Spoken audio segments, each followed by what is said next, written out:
All right, so I've watched the Patrick Bet David video with their lawyer, and and I'm also in the middle of recording the 6-part reaction video to the Jack Neal podcast, the interview that Andrew did with Jack in May of 2025, but was just recently uploaded in July here.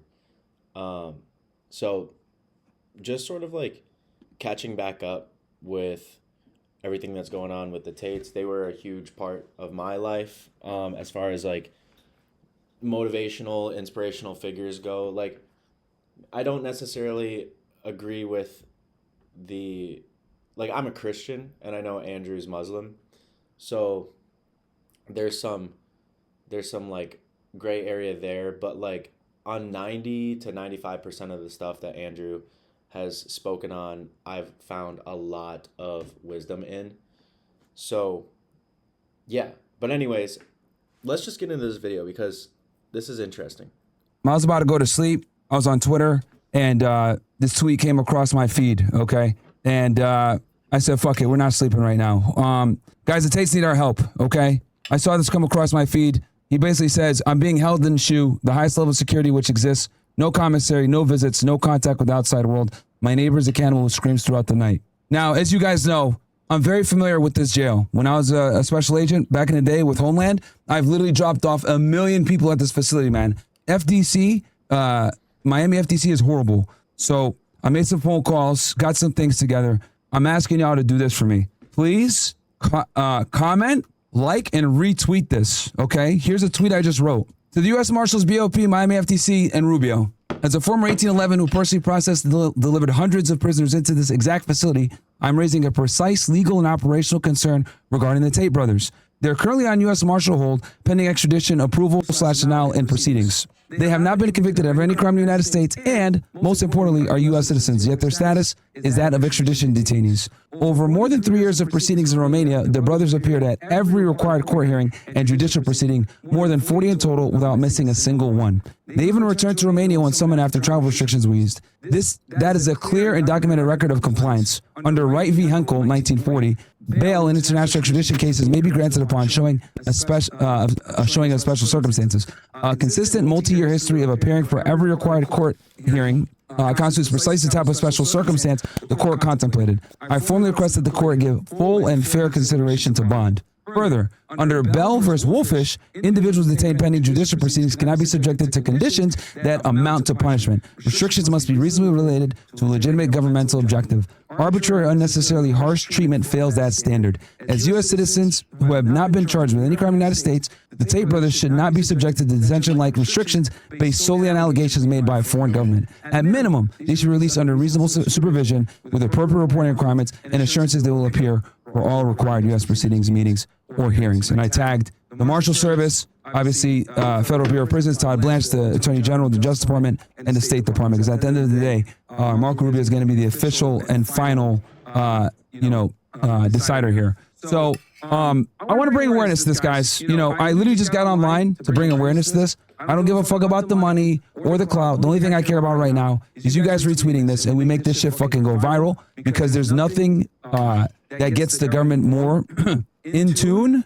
than having a massive amount of people saying these guys need to be released. Okay? So retweet this for me, guys. I'm literally just getting on here to show the bros support. Right now, they're in a very dark place. As you guys know, they've been, persecuted for years. This bullshit started back in 2022. Romania gave a bunch of charges, no evidence found. They go to every single court hearing despite spending, they might be in the United States and they go rush back to Romania, spend hundreds of thousands of dollars on private jets to get back on time. That's how serious these guys are about making their court hearings. So the fact that he's still being held, right, in these type of conditions is, number one, a humanitarian problem. Number two, makes no sense. And then number three, they're going to show up. They're going to show up. So let's put pressure, guys. Let's retweet this everywhere. I'll be on for a bit where we just push this. I know, I think Tate's lawyer, McBride, is going to be on with PBD here very soon. So that's what this is, guys. You got to ride with your friends, guys. Okay? I always teach you guys about having certain masculine traits and some of the things that make you an indispensable Brotherhood, bro. buddy or partner. One of the things you guys need to know is that you need to help your friends, like, even if they don't explicitly ask you to. Does that make sense, guys? Right? When your friend's in a shitty situation, right, you should just take it upon yourself to make something happen. And obviously with this situation that we got going on, obviously my hands are tied. But I do think if it's not just me, but all of you guys, we put some pressure, maybe we can make something happen. Okay? I'd rather try this and fail than go to bed saying, it's hopeless, dude. It's a waste of time. Fuck it. I don't care if it is a waste of time. I want to be able to put my head down on the pillow every night and say I did what I could to help my buddies when they're at their darkest moment. Because the thing is, guys, everyone is available, right, to be cool when you're on the up and up. It's times like this where the real niggas show themselves, okay? So will the real ninjas stand up, please? Another thing I want to teach you guys, we talk about getting girls and getting money and all this other shit. Being a loyal friend, guys, is such a important trait to have because no one does it, man. No one does it. There's a learning lesson from all of this. You need to be the type of guy where if someone shakes if you shake someone's hand and you look them in the eye and say it's gonna get done, they don't even gotta put you on contract. Your word has to be that strong, okay? Your word has to be that strong. And I pride myself on being that type of guy. And obviously the Tates are these types of guys as well, which is why we get along so well. For those that don't know, a lot of people say, oh, you're the team of Andrew Tate. Oh, you copy Andrew Tate. Bro, I've been doing this before Tate had his meteoric rise. The reason why me and him and Tristan get along so well and Waller, because we all see the world pretty much fucking identically, okay? We're pretty much like 99% in line, okay? It's very difficult to meet guys like that, bro. So as much as people say, oh, Myron, you're loyal to fault, oh, you support your friends when they do the same for you, bro, I don't give a fuck. Like, it's not about doing things, expecting people to do it back for you. It'd be nice, but it's about doing the right thing without giving a fuck about getting something in return, okay? So yeah, guys, again, for those of you guys just joining the emergency broadcast, I put out this tweet, okay, that the Tates need to be, at least given bond. Right, based on their pattern of showing up to all the Romania court cases. Okay, so here it is right here, guys. I'm going to drop it again for y'all. Let's make this thing go viral. But once again, this is the post I want you guys to, reshare. I'm basically retweeted Tate because when I saw him post this, I said, all right, I got to do something, bro. You know what I mean? Like, bro's in a bad spot, man. Like, I'm not about to just scroll through my feed and be like, oh, sucks for him. Fuck that, bro. I fucking started doing some research, type this fucking thing up, retweet it, go live, want y'all to fucking blow this shit up. Let's get this thing to fucking 1 million plus within the next 24 hours. Let's bring awareness to this. Let's put pressure to this. Let's ensure that the bros get their fair shot, okay? For them to be being held in, in the conditions they're being held in, for fucking extradition, for them to potentially be brought back to a shitty country which literally arrests you for free speech. Like, fuck England, dude. Fuck England. So this is basically what's going on. It's this video when they're talking to his lawyer. So Myron was waiting on PBD's Twitter on their X account for the lawyer to pop up because he had a guest appearance on PBD's, live stream. Why do an emergency podcast if nothing is going to go wrong? It's almost as if he knew something was coming. So anytime you reject that offer, you know something is going to come at some point. He rejected that offer, I want to say somewhere around 2022, 2023, probably 2000. Them being these Pakistani rape gangs, and you do nothing about that. And the first Muslim that you pretty much go after is Andrew Tate, which becomes comical. You go after him, but not all the other. They lose credibility. They lose credibility there. But there is a percentage of the conservative camp in America that's sitting there saying, look, I don't know. I feel like there's something going on here, Vinny. And just really quick, Joe. So he did a podcast, Andrew Tate recently. I forgot the individual. Jake Neal, 3-hour podcast. Jack Neal, I'm sorry. Yeah. Explaining that they're coming for him. He kept it secret until something happened to him. And then this happened to him on the podcast. So yeah, this is the podcast that I'm doing a 6-part reaction to. And I'm only 2 parts in. So I haven't listened to the majority of it. But I have heard this part. He said something along the lines that he rejected a $50 million offer to drop everything from, the powers that be and go away. So my only question is, he's getting offered this stuff. Did he know that this was going to happen? Did he have any inclination that this was going to go down? Because, why do an emergency podcast if nothing is going to go wrong? It's almost as if he knew something was coming. So anytime you reject that offer, you know something is going to come at some point. He rejected that offer, I want to say somewhere around 2022, 2023, probably 2022. And he had several of them. Mm-hmm. That's a fact. That's the truth. When you reject that offer, it's only a matter of time before they come. And they started coming, and they're going to keep coming until they get what they want. They did it to Trump. They're doing it to Tate. And to your viewers, with all due respect, because I admire you and I appreciate your concern, listen to what we are saying. When I first started litigating the January 6 cases, I was the only lawyer who stepped up and spoke out and said, hey, what's going on here is wrong. There are a lot of problems with these cases. These guys are being held in solitary confinement for months and years at a time. Eventually, there's problems with what happened at the Capitol. There's more than meets the eye. The media is working, especially the leftist media, and certainly at some point Fox News, hand in glove with the Department of Justice to proffer a selective narrative to the public to impugn 2,000 American citizens and call them domestic terrorists, insurrectionists, and all these things. It took us 3 years to change the narrative. It took us a couple years as well to make the Trump pardons palatable to Trump, palatable and digestible to the American public, and he signed them on day one because they were just and because they were proper and because that's what justice demanded. I understand that it's difficult, and I understand that the average American citizen, when they hear the Department of Justice saying something, or a government like the UK saying that these charges are real and you should listen, that comes with a certain amount of institutional credibility. But when politics are behind the accusations, when politics are in secret NGO money is funding this out-and-out international persecution of these guys, you got to step back and you got to say, has this happened before? Yes, it's happened before. Look no further than the president that you currently have in power. Andrew has over 150 or maybe 165,000 people enrolled in his real-world college. This is the part that's the most interesting right here. This is the part that actually matters. And this is the part that you should walk away from if you're watching this video, is this. This is like the most important thing. There's an army of millions of those boys are right here in America. That is the power to swing an election. That is generational power over future elections, both domestically and abroad. The powers that be know this. The United Kingdom knows this. The enemies of Andrew and Tristan in the conservative movement and the Gen Z in America know this, and they want to lock them up and throw away the key to stop the type of pro-masculine, pro-traditional values. Go out there, pro-capitalism. You can be all you be if you love God and if you love your country and if you apply yourself in life. The sky is the limit. The future is bright, like you like to say, Pat. And they want to kill him, throw him in jail, lock him up and throw away the key, and call him a child rapist and call him a child molester for the specific purpose of discrediting him to make sure that his voice and his viewpoints are silenced once and forever. And if they could do it to him, the next podcaster or the next young man that wants to step up, guess what? The warning is, if they do it to him, they're going to do it to you as well. Joe, thank you for your time. Great. Yeah, that's the biggest thing, is that they're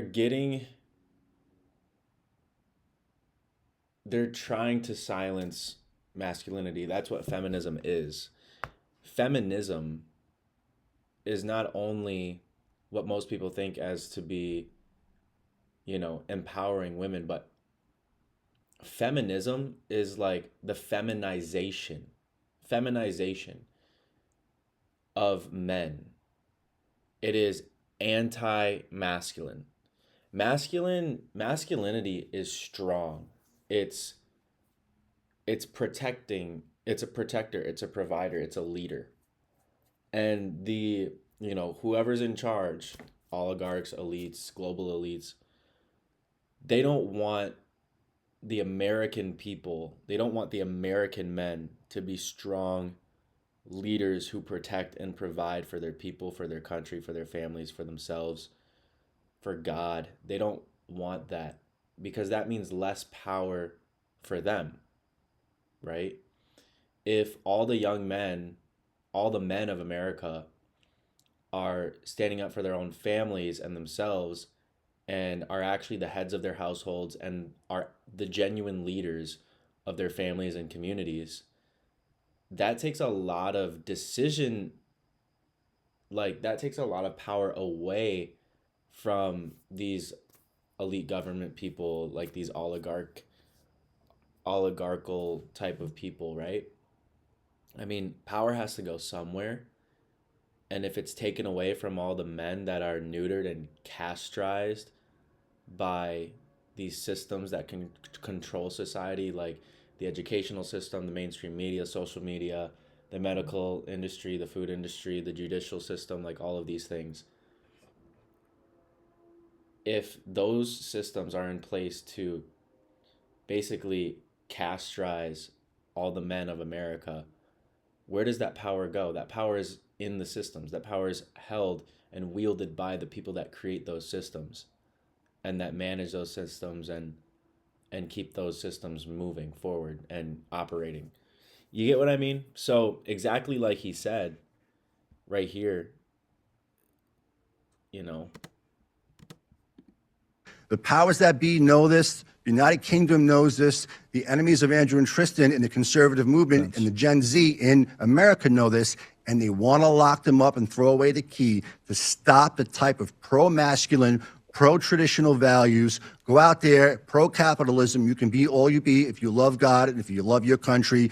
And if you apply yourself in life, the sky is the limit. The future is bright, like you like to say, Pat. And they want to kill him, throw him in jail, lock him up and throw away the key, and call him a child rapist and call him a child molester for the specific purpose of discrediting him to make sure that his voice and his viewpoints are silenced once and forever. And if they could do it to him, the next podcaster or the next young man that wants to... Yeah, if they're going to do it to Tate, then a lot of other men are going to be, like, afraid for their lives. Like, if like such an example of masculinity falls, he is like the strongest, right?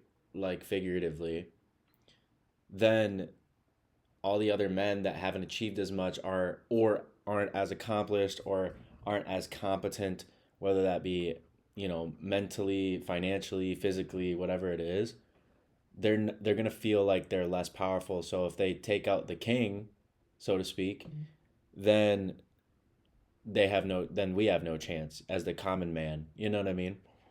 And so it's literally like death before dishonor. So it's like really up to Tate. It's really up to Andrew here if he can,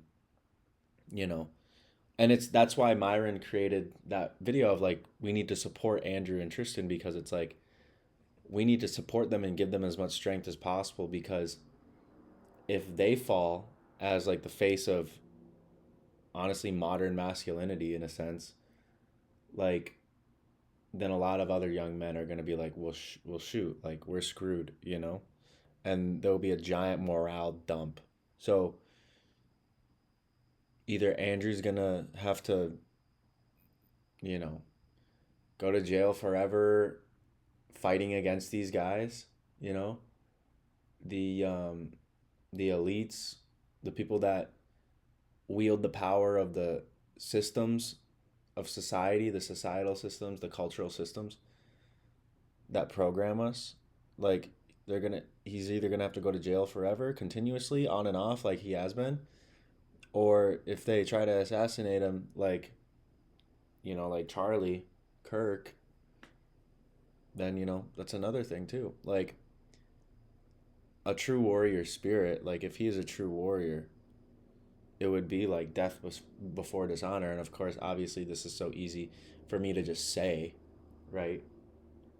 Like, oh yeah, Andrew should die. Like that like, it's a lot easier said than done. Like, he's putting his life on the line, and he's like trying to manage his influence and his message to young men, and he wants to inspire young men for as long as possible. But honestly, we all know that it's like, to educate someone or to lead in the most effective way possible, it's leading by example. And if he is a true warrior and he wants young warrior men to follow in his place.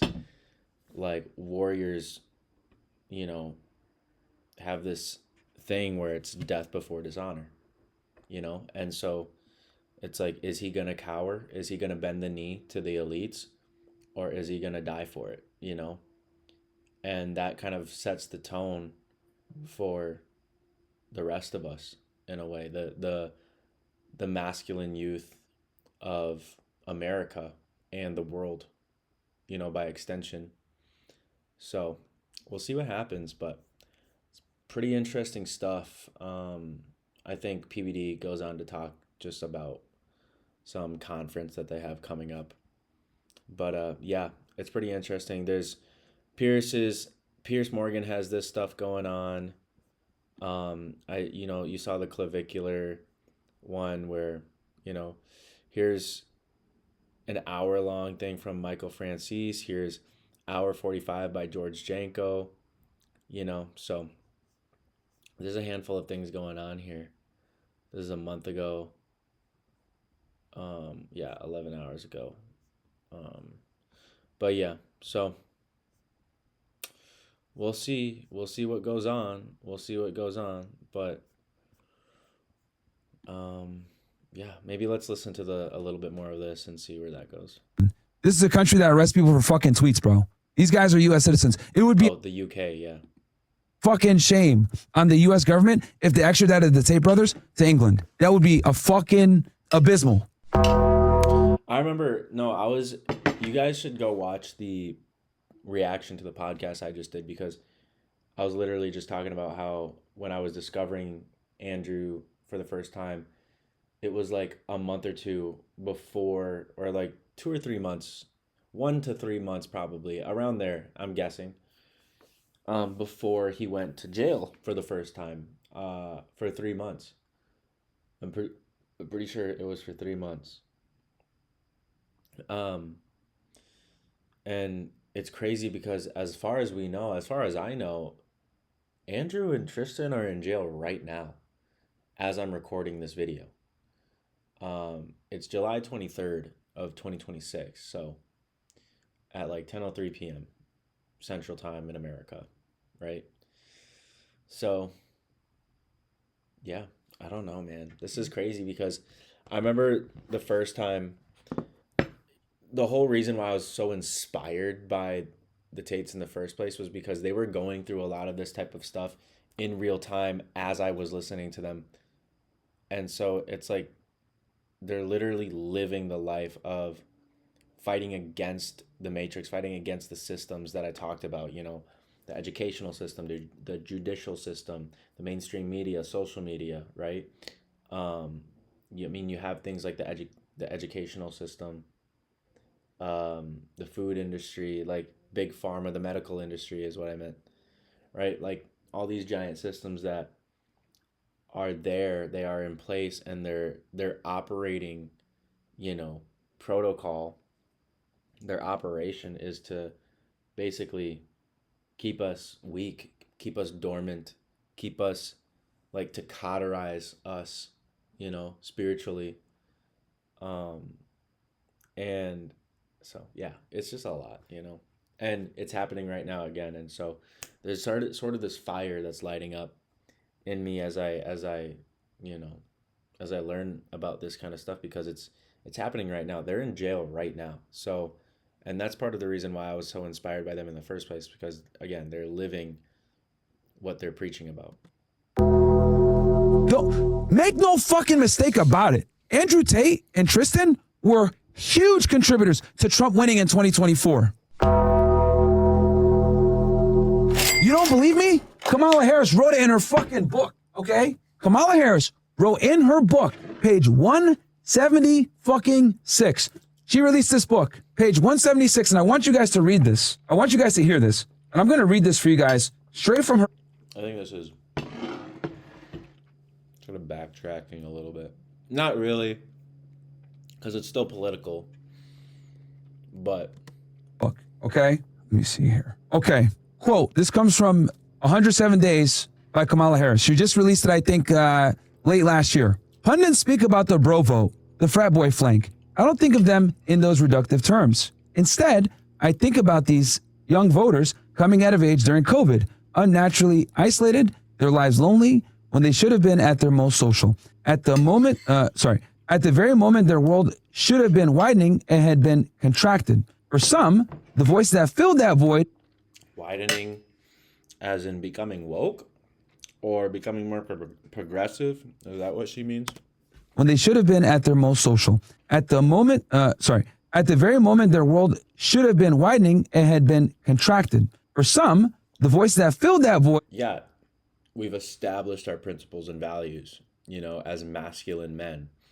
Nature, God calls us to be masculine as men, and for women to be feminine. That is our natural God-given design to be, and it's always going to go back that way until like the system is too big to corrupt.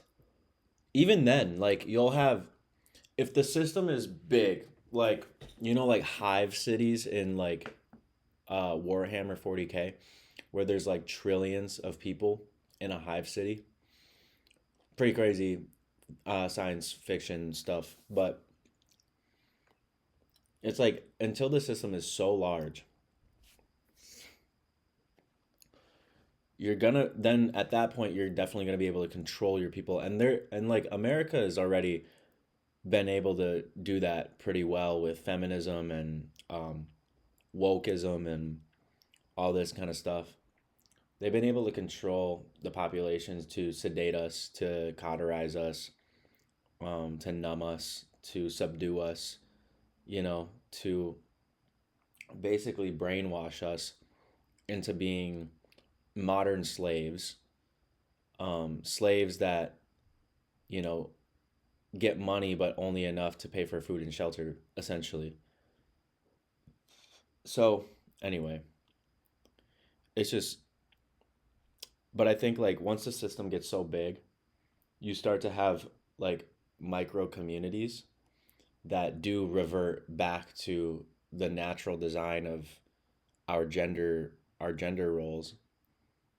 You either have that there where there's so much disconnection from the powers that be, the governmental powers, or if a civilization like America or Rome completely collapses, we revert back to our natural gender roles and design anyway. Like it's one or the other. But yeah, we're so brainwashed in thinking that gender doesn't matter, but when the whole system comes crashing down, we're going to automatically revert back to our gender roles to begin with. Like like men are going to start to do men things that only men can really do because we're stronger, we're more strategic and logical in that sense. And then women are going to go back to being more feminine and having, and like practicing and exercising their feminine traits, because that's the way that successful societies are built, civilizations are built. So anyway, I like to live on that side of things, because it's like I might as well get good at the thing that I was gifted at, is being a man. I might as well get good at being a man, and in so doing becoming more masculine, right? Like that's how that works. Becoming more masculine, because that's my God-given talent, being born this way. I have the inclination to become masculine because I'm a male, right? And for women it's the same thing, where they have a natural inclination to be feminine. They have natural talents at being feminine because they are females. Like it literally derives from the same like word, etymologically, which is the study of words and the root of words, right? Like female, feminine, male, masculine. Like that's our natural way of being, and you might as well become masculine if you're a man, because if you're gonna like distract yourself with being feminine, then you're not using the hand you were dealt in the best way possible. Like, you know what I mean? So anyway. Andrew Tate, Myron Gaines, and others who grab attention with get rich or fitness content, then deliver this fucking RICO charge, the same RICO charges that Young Thug was. So it's irrefutable that guys like him and me are a big reason that Donald Trump is in office. Anyway, let's just move on. I'm interested to see what happens next, and I'll be reacting to more of the Jack Neal podcast that they did, and hopefully none of the Andrew Tate content gets banned off of YouTube and stuff, and we can all still be here doing, voicing our opinions and, exercising our freedom of speech on these platforms. But, who knows? Who knows? Is it going to be like, oh, Andrew Tate's locked in jail forever so that he can't keep spreading the message of masculinity? Or are they going to assassinate him? Or is he going to bend the knee? I don't think he would, from his track record, at least judging off of his track record. I don't think he would bend the knee and give in to a $500 million deal, even though the first one was $50 million. I don't think he would. But if he did, it's like, if he did bend the knee, which I'm not saying he would, but if he did, it's like you have to remember what all this comes back down to. It's about being a man and being genuinely masculine, being bold, being courageous, being a sacrificial leader, becoming a competent protector and provider, being principled, being energetic, being strong, yielding to God, serving your people, sacrificially, sacrificing your own pleasures and satisfactions so that you can protect and provide for your people, for your communities, for your families. There's so much. Resist the slave mind, become competent. There's a lot of things. There's freedom, time, location, and financial freedom. These were things that I had written down from listening to Tate a few years ago. But there's network. There's freedom, which is time, location, and financial freedom. There's network, so having hardworking, disciplined individuals who share the same values as you do. Physicality, physically capable and attractive, meaning, living a lifestyle of abundance and showing that. And then there's one that says females, which I'm not, it could be like finding a godly woman, like a genuinely godly woman, someone who actually fears God, who actually is trying to be faithful to God, intentionally, and who is devoted, and it says females having beautiful women that adore and love you around you, So that's Tate's, but my version you just heard too. And then there's the G mindset, which is believe you are the man. So believe you can achieve anything, even if you're not the man, believe you're gonna be. Force and direct your anger. So focus your energy, create force and focus, and create force and focus your anger onto the fact that you aren't as successful as you want to be. Take ownership of your life. Absolutely nobody gives an F about you as much as you're going to have to give a fuck about yourself. I chose to swear the second time. And then honor. My word is iron-willed. Once you've said it, you have to do it. There is no surrender. You have to start saying things, and your word has to be iron, unbreakable. You must mean every word you say and everything you speak.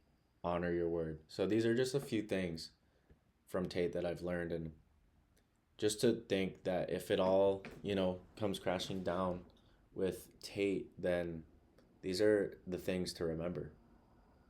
All of these things that I've mentioned so far. Yeah. it's kind of intense because, you know, we really are at a spiritual war. They want us to be weak spiritually, physically, you know, mentally. They want our souls to be weak. They want our spirits to be weak. They want our bodies to be weak. Our minds, our will. They want us to be weak so that we are more controllable, you know, so that we can make them richer. And, you know, we're going to be literally living in the Matrix. But anyways, guys, this has been great. A lot of this stuff I really believe, like, and I'm really fighting for. And I know, like, I haven't released much content on this at all in the past, like, couple of years, or 2 to 3 to 4 years that I've known about Andrew Tate, because I've just been absorbing it so much and letting it shape who I am. Of course, I'm still a Christian at the end of the day. I believe in God at the end of the day, and I believe in yielding to God. And so that's my highest priority. But, you know, as far as masculinity goes, Andrew has a lot of good things to say, and I know he's extremely controversial, but, you know, there's a ton of good things that he says, and a lot of it's very biblical, and a lot of it's very intelligent. And you know, he may do some things, you know, that might be semi unethical, but, you know, you have to have discernment, and you have to be able to look past those things and see where his heart truly is. Like, I think he does have a lot of honor. He does have a lot of strength. Yeah, strength, honor, discipline, like, that's what you got to live by. But anyway, let's wrap this up. Video's going a little long. But I'm glad to be making content like this, even though I get like 0 views. It's good to have this kind of stuff out there to kind of like look back on, because I want to continue to produce content. And so it'd be nice to see a channel like mine get more of a community built around it, and for people to look back on videos like this and see where I'm coming from, you know. Anyway, all right. I'll see you soon. And yeah, like, comment, subscribe, do those things so that we can just build this community and spread the message of masculinity. Yeah, we need to keep fighting. Be bold, be patient, be disciplined, you know, be wise. Give yourself grace, but be courageous. So, and yield to God. Let's keep going. Strength and honor, guys. All right, peace out.